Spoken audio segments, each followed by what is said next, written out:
그 에어비앤비가 이제 메시지로 1대1로 대응을 하잖아요. 네. 손님들이랑. 그래서 단순히 집만 자동화로 돌리면 끝이다라고 생각할 수도 있는데 호텔리어의 역할을 혼자 하는 거랑 마찬가지입니다. 그렇죠. 즉 나의 손님이 여기 머무는 동안에 저는 신경을 써야 되고요.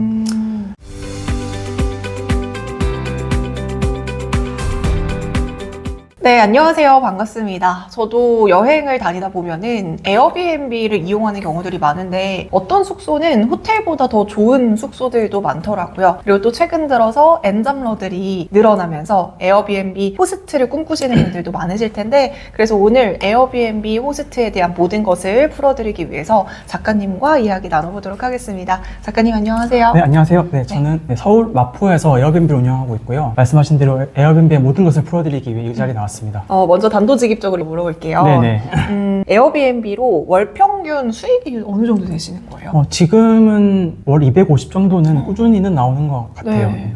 고정비를 다 뺐을 때요. 근데 이게 에어비앤비라는 게 천장이 있어요. 네. 사실 하루에 받을 수 있는 손님 한 팀이고 결국 멀티플이 한정이 되어 있거든요. 그래서 이제 하방도 괜찮은 반면에 상방도 막혀 있어가지고 어떻게 보면 고정적으로는 한 월세에서 한 1.5배 정도의 순이익 정도는 기대하실 만한 사업이긴 합니다. 그럼 지금 네. 이것만 주업으로 하시는 거예요? 아니면 다른 직장이 있으시고 같이 병행하시는 거예요? 저는 대기업을 다니다가 5년 전에 퇴사를 하고 네. 이걸 시작을 했고요. 근데 이게 확장이 안 되니까 네. 파티룸 2개를 늘리고 그리고 단기 임대 매장도 2개를 더 하고 있거든요. 그래서 파티룸 호스트이기도 하고 또 사실 공간대여 업에서는 그렇게 3가지 업을 동시에 하고 있는데 사실 에어비앤비 쪽에서 제가 제일 업력이 좀 길다 보니까 지식을 나눌 만한 시기가 된 것 같아서 제가 책을 썼습니다. 네. 그러면 에어비앤비 경력은 어느 정도 되시는 거예요? 한 5년 차이고 만으로는 한 4년 된 것 같아요. 네. 그럼 주로 서울 쪽에 이제 공간이 있으신 거예요? 네, 마포에 에어비앤비가 있고요. 마포에 그리고 있구나. 네, 파티룸도 그쪽이랑 뭐 영등포에도 하나 있고 이렇게 있습니다.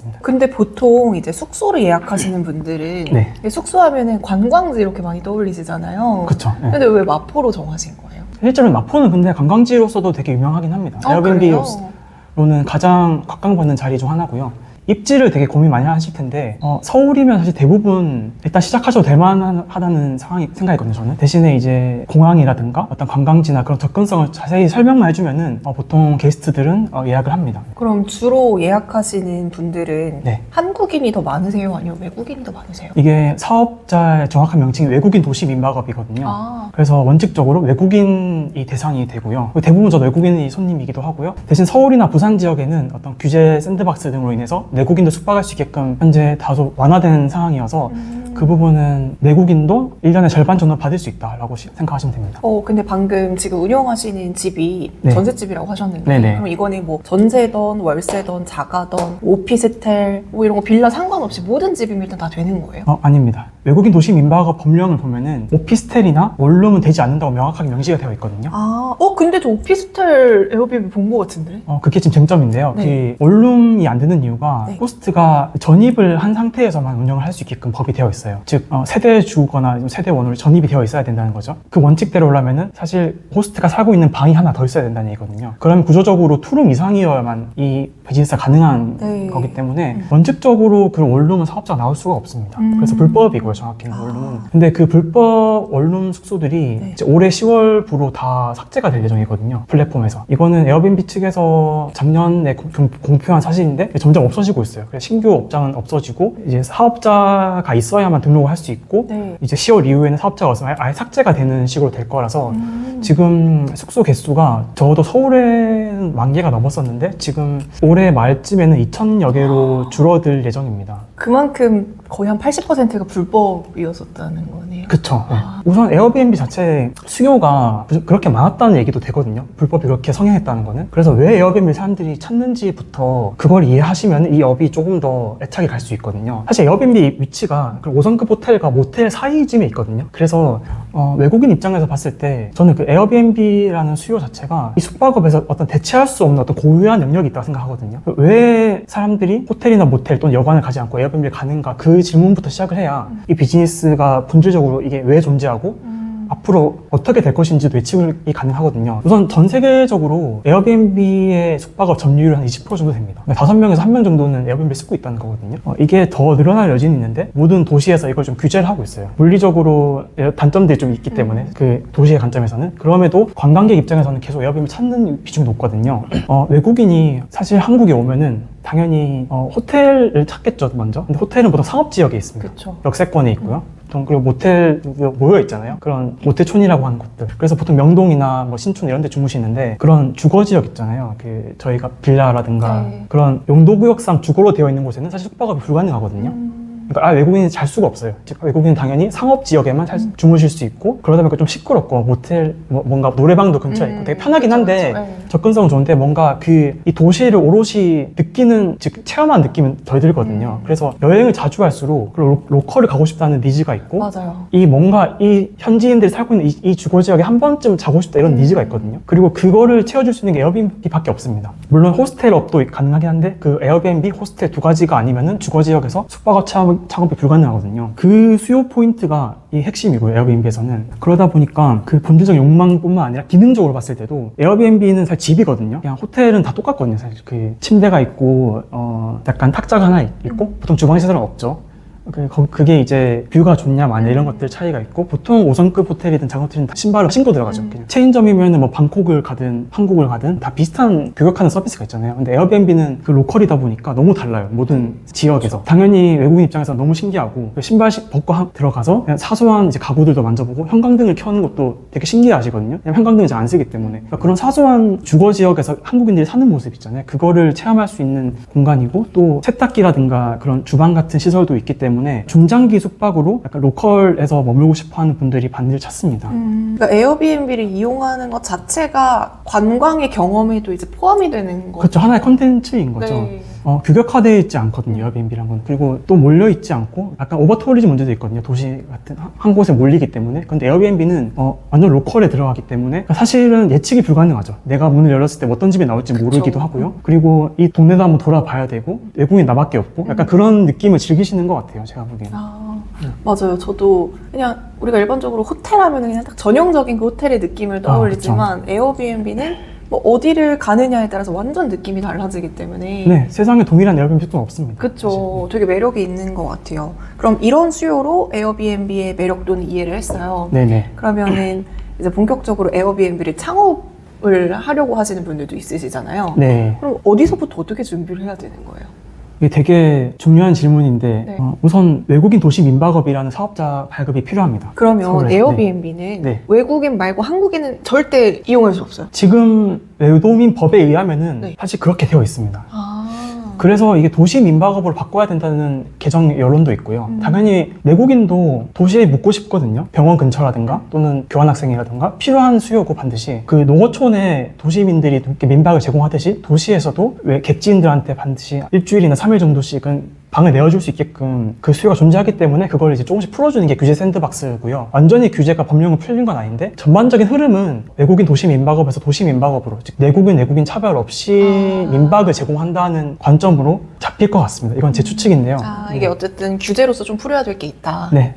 그리고 지금 창업하셔도 내국인을 받을 수 있는 길은 아까 말씀드렸던 그 규제 샌드박스, 즉 위홈이라던가 대체 플랫폼에 등록을 하면 받을 수 있기 때문에 서울이나 부산 지역 한정입니다. 네. 그래서 그렇게 받으시면 됩니다. 그래서 어떻게 창업하냐 했을 때 매물을 사실 구해야 돼요. 그러니까 내가 임차로 들어가든 또는 자가로 소유하든 민박을 할 만한 공유 숙박의 대상이 되는 공간이 필요하겠죠. 그게 사실 첫 번째입니다. 근데 그게 되게 어려워요, 지금. 네. 네. 그래서 아까 말씀드렸다시피 그 불법 숙소가 되게 사라지고 있는 시기다 보니까 그러면 단기적으로는 쇼티지가 발생하거든요, 에어비앤비 자체가. 아까 말씀드렸듯이 꾸준히 숙소는 있기 때문에 우리나라 객실수가 서울이 6만 개가 된다 하더라고요. 에어비앤비가 한 10,000개였는데 2,000개로 줄면은 그 에어비앤비 수는 어딘가 채워져야 되는데 호텔만 갈 수는 없거든요. 그걸 알기 때문에 지금 올해 지금 촬영일인 25년 4월 기준으로 이걸 찾는 분들이 되게 많이 늘어나신 것 같아요. 이 소문이 퍼져가지고. 그리고 에어비앤비를 불법으로 하던 분들이 그 사업을 또 이어나가야 되니까 또 찾는 수요도 있을 거고요. 그래서 단기적으로는 지금 좀 과열이 되어 있는 상황은 맞습니다. 근데 그럼에도 일단 그걸 알고 접근하시는 거는 필요한데요. 네. 결국에는 다 다세대나 다가구 매물을 구해야 되는 거거든요. 또는 단독주택이죠. 그 세 가지인데요. 부동산 매물들은 계속 지역에서 간헐적으로 등장하기 때문에 그거를 꾸준히 모니터링하면서 가능한지 여부를 마음을 비우고 그러니까 너무 집착하지 않고 체크를 해 나가는 과정이 필요합니다. 그럼 첫 번째로는 매물을 그렇죠. 네. 선택하는 게 중요하다. 네, 투룸 이상의 다가구나 다세대 매물인데 보통 다가구가 더 좋습니다. 왜냐하면 네. 집주인이 한 분이시기 때문에 옆 세대의 동의도 필요한데 그걸 좀 풀기가 쉽거든요.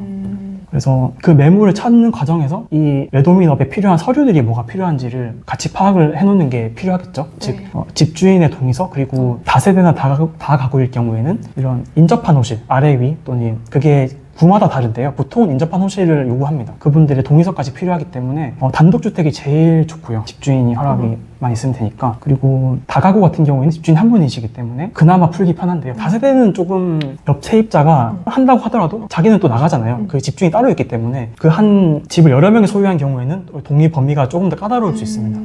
그냥 세입자들끼리 된다고 결정해버리면 나중에 문제가 생길 수 있거든요. 그래서 제 생각에는 지금 시기에 시작한다면은 지금 거주하고 계신 곳이 혹시 다가구거나 또는 단독주택이거나 허가가 날 것 같으면 그때 한번 시도를 해보세요. 그냥 집주인한테 연락해가지고 안 되면 말고요. 되면 해보는 겁니다. 저도 그렇게 시작을 했고요. 혹시 막 지방 이전으로 막 어디 근무지가 멀어져 있거나 부산이나 뭐 전주 같은데 그 남편 따라 내려가셨 경우에 그런 것도 기회가 될 수 있거든요. 그런 로컬에 또 계시면은 거기는 서울보다는 좀 더 매물이 좀 찾기 편해가지고 리스크를 좀 덜한 채로 시작을 할 수 있습니다. 물론 그 나름의 시장 분석과 노력이 필요하겠지만 지금은 이거를 시작하는 단계에 너무 사람들이 몰려있는 건 사실이라서 이걸 말씀 안 드릴 수가 없습니다. 네. 그리고 이제 만약에 동의서까지 다 받았어요. 네. 매물까지 구했어요. 네네. 그러면 그냥 사진 찍고 에어비앤비 올리면 끝인 거예요. 그쵸. 사업자 이런 건 따로 안 내도 돼요. 동의서까지 받으면 서류가 준비된 거잖아요. 네. 그럼 이제 구청에 가면은 관광사업 등록증을 줍니다. 이제 그거 가지고 세무서에 가면은 사업자가 한 장 나오죠. 근데 사업자 발급은 사실 어렵지는 않습니다. 그게까지 나오면 그냥 세무서는 세금을 내겠다는 선언이기 때문에 당연히 해주고요. 네. 그 관광사업 등록증을 보면은 대신 그 구청의 허가를 뚫는 게 가장 어렵죠. 그 담당 주무관을 풀어야 돼서 물론 여기서 한 가지 더 제한이 있는데요. 이 동의서뿐만 아니라 최근에 서울시 조례에서 연식이 30년이 지나면은 이게 허가를 안 내주게끔 그런 권고가 나와가지고 지금 보통 그렇게 시행하고 있거든요. 네. 이게 철근 콘크리트는 30년이고 그 다른 건물 구조는 20년이라서 오래된 건물은 지금 사업자가 안 나오는 상황에서 그것도 좀 말이 많습니다. 네. 그래서 연식도 충분히 보셔야 되고요. 제가 그거는 책에는 다 써놨는데 이게 네. 굳이 검색하시면 되게 빠르게 나오는 정보라서 모두들 좀 이 부분은 파악이 쉬우실 겁니다. 아까 그 등록만 하면 되냐 하셨는데 네. 실제로 등록만 하면 됩니다. 이게 되게 신기한 부분인데요. 이게 에어비앤비가 되게 독특한 점이 이 점에서 나오거든요. 오프라인 매장이 하나가 서울에 존재하는데 그걸 등록만 하면은 지구 반대편에서 문의가 바로 들어와요. 그쵸. 캐나다나 뭐 인도나 일본이나 이런 사업이 사실 없거든요. 한국에서. 그러니까 경계를 잘 안 타고요. 뭔가 환율도 좀 달러가 강세가 되면 좀 좋죠. 그러니까 원화가 약세되면 오히려 결제가가 나아져. 그게 되게 신기한 사업이죠. 거시적으로 봐야 되기 때문에. 근데 당연히 자영업을 하면은 보통은 로컬에서 받잖아요. 제가 뭐 세탁소를 창업을 하면은 보통 반경 1, 2km 안에 손님들이 있고 그 지역에 경쟁업체가 생기면은 또 약간 피해를 보거나 또는 약간의 불경기가 오면은 또는 재개발 이슈가 있다거나 그러면 또 대응을 해야 되는데 에어비앤비는 사실 간판도 없고요. 그냥 사진과 제 집을 올렸는데 메시지 몇 번 주고받고 결제가 일어나고 수십만 원의 결제가 그리고 비대면으로 입시를 시켜버립니다. 이게 되게 혁신이죠. 이거를 되게 조금만 생각해보면 되게 놀랐거든요. 어떻게 가능한지 싶기도 하고 그게 이 플랫폼의 힘이고요. 에어비앤비라는 게 공유경제에 사실 기부하는 신뢰에 기반하는데요. 저희 집에 오는 분들과 제가 집을 제공하는 사람들의 신뢰가 없으면 너무 무섭거든요. 이거는. 근데 이게 충분히 갖춰지기까지 되게 오랜 시간이 걸렸어요. 에어비앤비가. 네. 지금은 좀 성숙기에 접어들었기 때문에 손님을 받는 과정에서는 크게 힘을 안 들일 수 있습니다. 네. 사실 저도 예전에 이제 에어비앤비를 처음 이용했을 때는 약간 무서운 거예요. 그쵸. 보안도 무섭고 네네. 나 자고 있는데 막 갑자기 누가 들어오면 어떡하지? 그쵸. 네. 근데 생각보다 그런 이슈는 없었던 것 같아요. 에어비앤비 측에서 말하는 그런 사고 발생률이 0.1%라고 통계가 나온다 하더라고요. 그러면은 뭐 1000건에 한 건 정도는 크다고 볼 수도 있지만 그쵸, 사실 그쵸. 그런 일이 나와서는 안 되겠지만 숙박업에서도 발생하는 수치고 그 그쵸. 정도는 거의 없다라고 얘기하는 편입니다. 그래서 걱정하지 말라. 그리고 되게 이슈 대응이 빠른 편이고 에어비앤비 측에서도 실제로 에어비앤비가 발전하는 과정에서 그런 이슈들로 고꾸라진 적이 있거든요. 미국에서 그 게스트 평가로 인해서 이제 그런 것도 걸러낸 시스템이 잘 갖춰져 있어가지고 그 숙소 퀄리티 컨트롤이 매우 잘 되고 있습니다. 에어비앤비는. 그래서 그 부분을 생각하고 운영을 하시는 게 맞죠. 예. 그럼 어쨌든 숙소 등록하면은 네. 이제 지구 반대편에서도 예약이 들어오는데 네. 시간이 시간이 오래 걸리면 안 되잖아요. 내가 이거를 운영하는데 네네. 어느 정도의 시간이 걸리세요? 시간이라고 하면 제가 얼마의 시간 쓰냐는 맞아요. 질문이신 네. 거죠. 사실 하루에 청소 시간은 1시간 반 정도 직접 잡고 하시는 거예요? 직접 합니다. 근데 체크인도 매일 있지는 않잖아요. 네. 제가 에어비앤비는 중장기 숙박이 많다고 말씀드렸는데 보통 전 최소 숙박을 3일로 해놓거든요. 단박은 안 받으려고. 그러다 보니까 일주일에 한두 번 정도는 이렇게 청소를 하는 것 같고요. 그 메시지 대응은 좀 자주 하는 편인데 그래도 하루에 뭐 한두 건 정도는 있는 것 같습니다. 네. 그러면은 뭐 시간으로 따지면 거의 얼마 정도 쓰세요? 하루에 한 시간 정도라고 오. 말씀드리면은 될 것 같아요. 근데 이게 평균이고요. 네. 뭐 청소를 하고 뭐 빨래도 해야 되니까 아예 안 쓰는 날은 0시간일 수도 있고 많이 쓰는 날 3시간일 수도 있기 때문에 사실 그렇게 운영하는 과정에서 결국 시간은 많이 안 드는 것 같아요. 네. 그럼 충분히 직장인 분들도 그쵸. 엔잡으로서 하기 굉장히 괜찮은 사업이네요. 네. 마케팅이 편하고요. 네. 그 플랫폼 내에서 퀄리티 경쟁만 하면 되기 때문에 그리고 집을 빌려주고 그 집이 나 대신 일하는 거잖아요. 네. 그 구조로 봤을 때는 사실 그 소유하는 사람의 노동력은 그렇게 많이 필요하진 않습니다. 만약에 이제 펜션 네. 같은 데는 뭐 고장났어요 하면은 주인이 바로 오셔가지고 뭐 고쳐주시거나 이게 네. 즉각적으로 대응이 가능한데 네네. 갑자기 새벽에 뭐 이거 갖다 주세요 하면 대응이 안 되잖아요. 그러면 그 근처에 살아야 되는 거예요. 어떻게? 그렇죠. 갖다 줘야죠. 갖다 줘야 됩니다. 그 에어비앤비가 이렇게 메시지로 1대1로 대응을 하잖아요. 네. 손님들이랑. 그래서 단순히 집만 자동화로 돌리면 끝이다라고 생각할 수도 있는데 호텔리어의 역할을 혼자 하는 거나 마찬가지입니다. 그렇죠. 즉 나의 손님이 여기 머무는 동안에 저는 신경을 써야 되고요. 그게 신경을 쓴다는 게 뭔가 에너지를 많이 낭비한다는 그런 느낌도 있지만 오히려 그냥 외국인 지인이 놀러 왔다고 생각하는 정도의 규모는 편한 것 같아요. 그러니까 뭔가 부탁하면 해줄 수도 있고 물어보면 들어줄 수도 있고 뭔가 배달 음식 요청하면 저도 그냥 해주거든요. 그래요. 네, 그런 식으로 하는 게 오히려 편하고요. 그런 실시간으로 응대를 해줄 수 있다는 게 매우 큰 장점이기 때문에 그거를 오히려 위임하거나 자동 응답기처럼 하는 것보다는 제가 되게 퍼스널로 1대1로 이 사람을 대여해 줬을 때 이게 만족도가 높아지는 거라서 그쵸. 역으로 접근해야 됩니다. 호텔 같은 경우는 하루에 수십 명이 오기 때문에 그 익명이거든요. 키오스크로 들어가기도 하고요. 그리고 내가 나간지 들어간지 아무도 몰라요. 그냥 편하다고 하는 사람도 있는데 사실 그 에어비앤비에서 말하는 게 되게 인간적인 여행을 되살리겠다라는 취지로 네. 이렇게 플랫폼을 키웠거든요. 그래서 에어비앤비는 사실 자동화라는 말에 반대 지점이 있다고 저는 생각합니다. 이게 제 생각인데요. 네.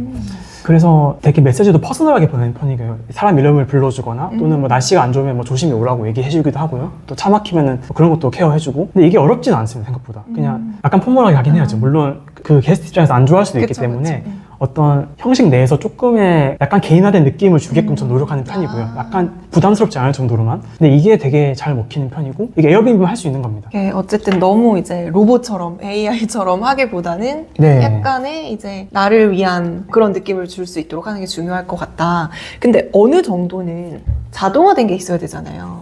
입실은 그쵸. 언제입니다, 퇴실은 언제입니다 그런. 네네. 그럼 거기에 포함되어야 되는 내용들은 뭐뭐까지 포함시켜야 되는 거예요?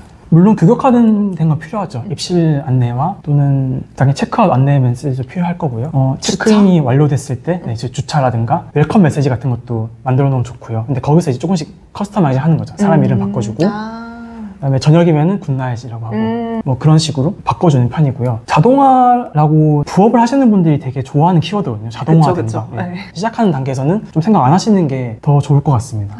자동화는 나중에 되게 되어 있어요. 사실은 모든 사업은 자동으로 할 수 있거든요. 네. 사실 카페 운영도 자동으로 할 수 있고 편의점도 자동으로 할 수 있습니다. 위임하면 되거든요. 내가 안 나가고 그 매니저를 두기도 하고 대신에 인건비가 드는 것 뿐이죠. 그래서 모든 사업은 자동 여진이 있지만 에어비앤비는 사실 마찬가지입니다. 청소라든가 메시지 응대도 그걸 제가 하거나 또는 다른 사람 또는 프로그램이 하냐 그거의 차이일 뿐이고 결국엔 의사결정을 하는 건 저 자신이거든요.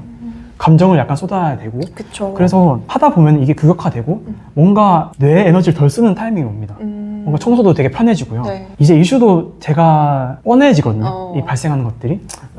그때는 이제 자동화를 좀 생각해 볼 만한 시점이긴 합니다. 즉, 나 대신 해줄 사람이 이렇게 해주세요라고 매뉴얼을 만들어주면 되거든요. 그 전까지는 제 자신이 조금 이 사업에 대해서 좀 깊게 들어가 있는 것, 즉 매뉴얼로 하는 거를 전 좀 권해드리고 싶습니다. 그러면 이제 처음에 호스트를 시작하셨을 때 네. 지금처럼 다 알지 못하셨었잖아요. 아무것도 몰랐죠. 그러면 가장 어려웠던 점이 게 뭐였어요? 어떤 부분에서 가장 큰 시행착오를 겪으셨어요? 에어비앤비 리뷰가 매우 중요하다는 걸 알고 있었는데 어떤 식으로 리뷰가 발생하는지에 대해서는 크게 고민이 없었거든요. 근데 이걸 몇 번 하다 보니까 이제 이 리뷰의 시스템의 본질을 좀 알게 되더라고요. 근데 그까지 가는 과정이 좀 힘들었던 것 같습니다.